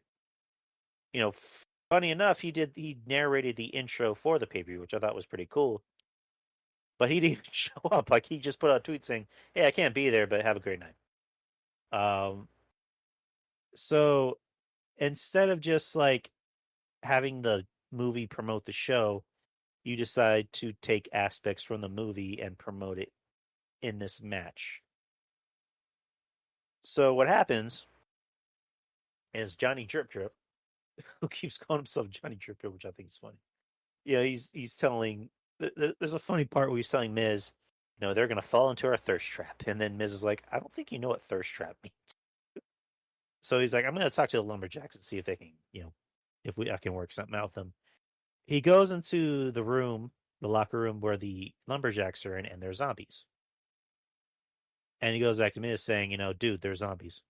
And Miz doesn't believe him, and they're walking away. You just see zombie Elvis and a bunch of other zombies walking to the ring. So Miz and Damien Priest come out, and the one thing I'll say about the zombies, they at least stayed outside the ring. They didn't try to interfere. So, oh my god. And Damien Priest won this, of course, but a lot of people seem to think that this is kind of ruining Damien Priest. I really don't. I guess because I don't really think like that. It depends on the situation. I think if they made him look weak and stupid, that would be different. But at least Creative had the wherewithal to say, look like a badass and fight off these zombies. Because he was actually fighting off the zombies. He didn't look like he was scared. The Miz, of course, has to sell that he's a scared, little pussy. Again, credit to the Miz. He has a nice house. He has a beautiful wife. He has 2 beautiful daughters. He's got a lot of money because he has no ego. He's going to do whatever the company asks him to do. But the zombie thing was not needed. It was really just not needed at all. They even as a fan that even said it to Dave, like, what was up to the zombies? And Dave's like, ask Vince about that. I had nothing to do with that shit. This supposedly blood and guts is what set the business back 30 years. It's just funny to think about. It's WWE just does some stupid shit. Because they'll say things like, blood and guts set the business back 30 years. And they do this. It's like, they. And then Jericho wants to talk about it. It's like, you literally did a fucking skit in WWE where you had people dressing like the Planet of the Apes coming in the ring and pie-facing Stephanie. Shut up. And you've done worse than AEW. You did the fucking dinner sketch, so shut the fuck up, Jericho. It was bad. I mean, I wouldn't have done it, but I don't think Damien Priest is going to get ruined by this. I mean, they obviously like Damien Priest. He seems like a likable guy. So they obviously want to make him a star. So you gotta do stupid shit every now and then in the company. I mean, yeah, I'm not trying to compare and say one's worse or one's better. But, I mean, Steve Austin had to be the ringmaster. And he made sure, he said straight up, I didn't want to fucking do that gimmick, but I had to. He had to do stupid shit. The Rock had to be Rocky Maivia and come out, with a kid and play haircut. So just everybody does stupid shit. I don't think Damian Priest's career is over. And I was telling Johnny Z this on Twitter. Because he's saying it looks like his career is kind of fucked up. I'm like, I really don't think so, personally. I think he'll do just fine. But that's just me. Other people think differently. But yeah, I wouldn't have done this gimmick personally. Next, you had Bianca Belaire versus Bayley in a SmackDown Women's Championship match, which I was looking forward to because I said before, I think this match could have been the Mania match instead of Bianca versus Sasha. And I was obviously wrong. I'm not crazy about how they've made Bayley's heel character lately, who's kind of like a dork. She's basically the female Austin Theory. That's what it seems like. And then they're just having her wear these weird pants that she bought from Hot Topic, and sure, her hair's in curls. The match was not that good, which is unfortunate because I like both women, and Bianca just had that great match with Sasha at Mania, and you would think I had a great match with Sasha, I'm gonna have a even better match with Bayley. I don't know, maybe it's just chemistry because I've talked about this before. Rhea and Asuka. You would think on paper that should be a 5-star classic, but what happened didn't work. I mean, this has happened before where you have two great wrestlers in the ring, but the chemistry just isn't there. And then the ending was kind of weird. Bianca using her hair to pin Bayley, but it looked like she kicked out, but they counted 3. Yeah, it was not a very good match, which I'm disappointed in. Next match, triple threat match for the WWE Championship. You have Bobby Lashley, the champion, with MVP, defeating Braun Strowman and McIntyre. Here's the one thing I can't stand about triple threat matches is that at one point somebody has to disappear and then conveniently appear at the end. And there was I'll just gloss over everything in the match. So there's a point where Drew McIntyre throws Bobby Lashley through an electric thingy. I'm just going to call it a thingy. I'm too lazy and tired to think about the proper name for it. So he throws him through the thingy, and he's gone for a bit. So Braun and Drew are fighting for the most part, and Drew belly suplexes Braun, outside of the ring, which I thought was actually pretty cool. And Braun throws Drew through the announcer's table. Drew goes for the Claymore kick, and then Bobby Lashley appears out of nowhere with no scarring, no blood, and spears Drew, and then pins Braun. And that was the end of the match. And yeah, I mean that was really the match. There's really nothing spectacular happened. It kind of was what you thought it'd be. Braun ate the pin as he should have. And we'll move on to the main event, which match of the night. Roman Reigns, the champion, the Universal Champion, versus Cesaro. And what you expect to be a great match. I mean, it told a good story. You had a guy in Roman who just consistently gets better in the ring all the time. And I've always said Roman is a better partner rather than a lead. He's also leading because it seems like he's bringing out the best in his opponents and not just, the other way around. I mean, yeah, the opponents are bringing out the best in him, but it almost seems like he's bringing out the best in them because Roman is more of a brawler rather than like a mat wrestler. So whenever he's wrestling like a Kevin Owens or a Cesaro, Daniel Bryan, he'll work their style, but he'll kind of force them to work his style, and where it ends up working out pretty good. I like the match overall. I like the shit talking from Roman. I like when he's just telling Cesaro, I like wrestling. It's fun to me. Like he's just talking all this shit to Cesaro, and Cesaro's selling that he's got a bad arm, but he's still fighting back. My one criticism, just one little tiny criticism. I think Roman should consider using the sit-down powerbomb, kind of like a Batista bomb, but just call it something else, and not use the guillotine anymore. Just in my wholehearted opinion, I just think he should use a Batista bomb because it looks better. It would look better coming from him. When he uses a guillotine, it's like maybe when you're wrestling bigger opponents, but when you're wrestling guys that are maybe like your size or smaller, you should consider using a power move. Just my opinion. But the match ends with Roman with a guillotine and Cesaro's trying to fight out of it with all of his strength, but he eventually passes out. After the match is where it gets really wonky. Jey Uso comes out and starts beating the shit out of Cesaro for no reason. I guess to impress Roman, to let him know he's still on his side. Seth Rollins comes out wearing this weird white suit that has painting on it, which I don't really know what the fuck that is. It looks like he's about to face off with Roman, then he beats up Cesaro and fucks up his arm. Which, that could have been saved for SmackDown. It's just my opinion, but whatever. So that was Backlash, WrestleMania Backlash. Highs and lows. Highs I'd go with, the main event, Roman and Cesaro. I mean, if you can forget about the ending, then it was actually a very good match. I also liked Ray and Dominic. I just thought the match should have been maybe 3 or 5 minutes shorter. Lows. My God, there's a lot of lows in this. Bianca and Bayley was a low for me because it was a little bit disappointing because I thought those two could have had a great match, but the chemistry just wasn't there. I don't want to be too obvious and say zombies because I didn't hate it. Because I'm not gonna be one of these like wrestling traditions like, oh, I hate it as a mockery to the business. Like, no, I didn't hate it.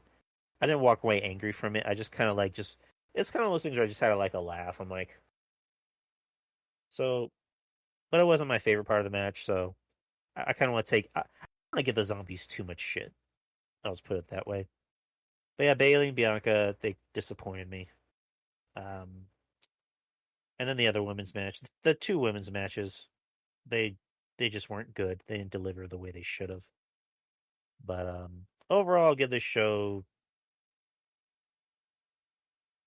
maybe like a 6.5. A 6.5 out of 10. That's the best thing I can give it. So let's kind of end the show talking about New Jack. So as we know, New Jack had passed away over the weekend on, what is it, Saturday? I believe it was Saturday. Let me look this up. May 14th. So what's today? 18, 17, 16. Friday, actually. Last Friday. He passed away last Friday in his home. He was 58 years old. His home in North Carolina of a heart attack. And, he was married to a woman named Jennifer Young. I was listening to Cornette talk about New Jack because, Cornette has a history with New Jack. He actually, he says, I kind of brought New Jack into this world. I gave him his big break on Smoky Mountain, with him and the Gangstas. And I mean, look back on, their shit in the Smoky Mountain, it was gold. Talked about how that a while back, New Jack actually called Cornette and said, hey, I'm happy. I'm married and I'm happy. I'm in a much better place in my life. Or, when you hear that from New Jack, I've heard good things about New Jack from people I know personally that have met him. And Shaheen says that he worked with him a bunch of times and he did artwork for him. And he says New Jack was actually cool. Like, he was, cool as fuck. I've met other people, other people that have, met New Jack and known New Jack personally, and they all say the same thing. He's very cool. He's very laid back, and he's a nice guy. He's pretty nice. Just New Jack was just New Jack. I mean, he's brutally honest, and he didn't hold back on what he thought about certain people and certain shit. So certainly hold him to that. There was the whole thing with him and his son. His son is a transgender wrestler, and I can't pull. And for the life of me, I can't remember the tweet. But let me try and see if I can pull it up.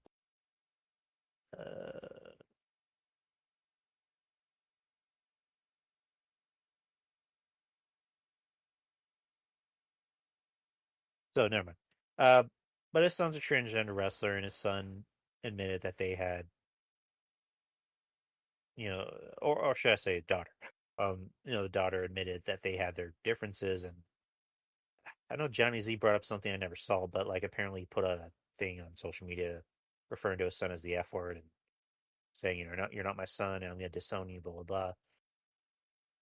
His son admitted it said something. I believe his wife actually told him, which was, he actually saw your work, at a few indie shows, and he was proud of you, and he actually wanted to make things right with you. He wanted to talk to you, but he didn't know how to do it.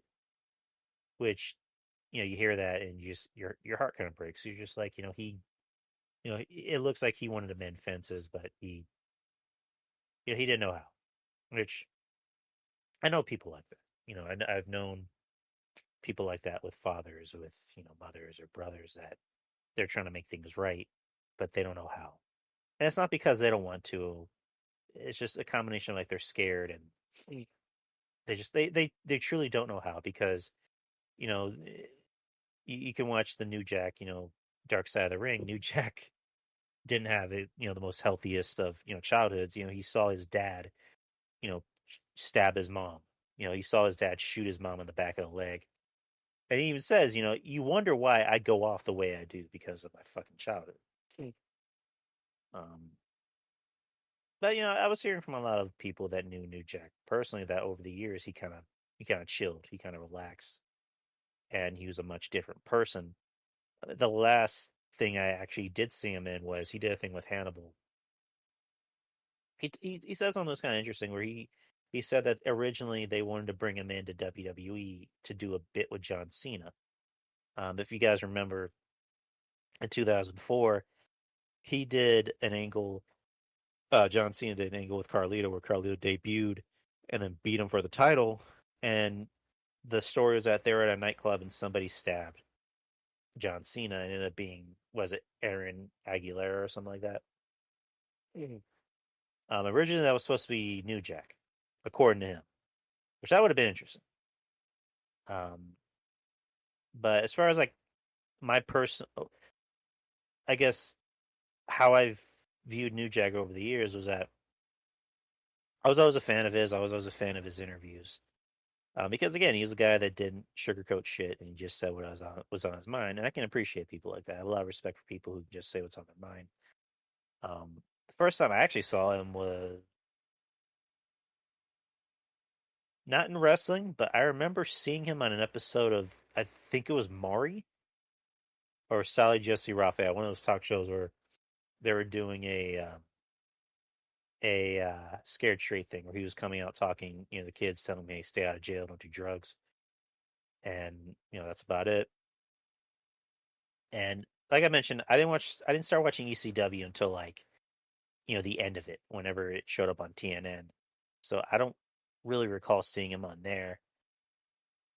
Where I was really more familiar with his work was, just watching his shoot interviews and just seeing him. That's how I got into Jim Cornette, was just watching his shoot interviews and, knowing more about him and listening to his podcast. So, and then I got to see more of New Jack's work back in the day, and, Smoky Mountain, just seeing those infamous promos, him telling, him saying, shout out to my homie OJ Simpson, keep up the good work. We got two less people to worry about, which is just like, you literally can't even think about doing that today. It's one of those things where you think about, like, what if New Jack was able to keep his head on straight? Like, he would have been huge in the WWF, especially during the Attitude Era. Like, he would have been huge. Like, you could have had him be on the Job Squad. You could have had him have, epic hardcore matches with, Mick Foley. You could have had him do something with Steve Austin. Like, that would have been fucking great. Just the promos alone. Just have these two guys beat the shit out of each other. That would have been cool. But, New Jack just, he said before he didn't want to work for the WWE because he didn't like Vince. He, wanted to do his own thing, and Vince wanted nothing to do with him. He told a story before about how he had a tryout match for WWE, and the story he told two different stories. The first story he tells is he blames both, not first story, but for both stories he blames both Vince and Johnny Laurinaitis, because the story he tells is that, Dean Malenko apparently told him, whatever you do, don't talk to Vince. And of course, if you tell New Jack not to do something, he's gonna do it. He apparently approached Vince and said, "Hey, I'm New Jack. Nice to meet you. I'll give you whatever you need me to do." And a few minutes later, he goes up to the board where all the matches are listed, and he sees his name wiped off.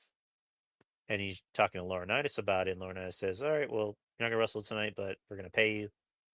And, New Jack was like, hey, whatever you don't want me to do, I'm not going to do it. Just tell me what you want me to do. Like, no, it's fine. I'm not going to need you tonight. So he blames both Vince and he blames Laurinaitis, which is weird. But,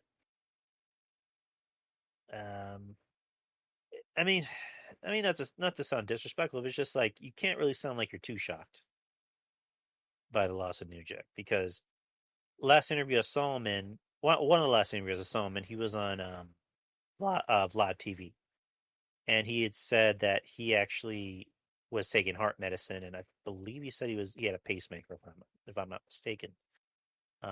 Because of all the years of cocaine, he couldn't take cocaine anymore because of just a bad heart, and he was essentially clean as a whistle. So it's one of those things that's not too shocking, but when someone just like up and has a heart attack and dies like that, it's always shocking because you're not expecting it. It's like, it's kind of like, I'm not trying to compare them too much, but it's like with Luke Harper. We didn't know Luke Harper was in the hospital for months and dealing with this, lung disease, and then he just up and dies, and then we find out all this information. To me, that's shocking. It's shocking when somebody just dies out of nowhere. For someone like New Jack, it's not too shocking because of, his past and how open he was about his past. But, R.I.P. to New Jack, Jerome Young, one of the greats. I like the promo, or not the promo, but what Paul Heyman said about him on Talking Smack. Which is honest, because he's like, hey, I can sit up here and tell stories and, eulogize New Jack. I'm pretty sure that's what New Jack would have wanted. She wouldn't have. And he's saying, we can't even show any clips of him because nothing he did was PG. So, he gave a shout to New Jack at the end of Talking Smack, which I thought was good. So good for Paul Heyman. But R.I.P. to New Jack. Sucks. 58 years old. But that's the end of the show. Pretty long solo show. There's a lot to cover today, this week. Shout out to everybody. Shout out to Wrestling Soup. Shout out to Kevin Castle and his podcast with Baseball Chicky. Castle and Chicky, their podcast adventures, I believe that's what it's called. He says he gave me a shout out, so I need to listen to that to make sure he's not bullshitting me. Of course, Trez, Andrew Carlick from Fall Scout Radio, Texas Podcast Massacre, Breaking the Apocalypse with Draper, Bisho, Brian, and Shaheen. Of course, RJ. Gotta shout my boy RJ. Brother Monty, if you're listening. Ruben, we're doing something tomorrow. Thursday, we're doing something with Jeff Lippman. God help me. Listen to his 8 million podcast that he has. Hammerlock Hangover. Gardner Doom, which I'll be on pretty soon. Let's see if I'm forgetting somebody else.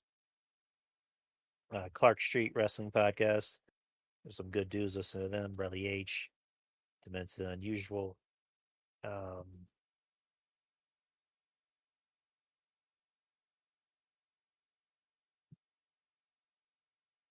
forgetting anyone else. But no, if I'm forgetting anyone else, I'm sorry. But just shout out to everybody. Shout out to everybody as a podcast. Support everybody as a podcast. Again, support the Patreon. Just $5 a month gets you extra shit. Gets you the full unedited, ad-free version of this show, as well as other shows I do with RJ and Ruben and Jeff Lippman. So shout out to the Patreon. Just $5 a month. But again, I'll be here. I'll be on Patreon tomorrow. And as far as this show goes, I'll be back next week. Same time, same channel. But anyways, guys, take care and peace.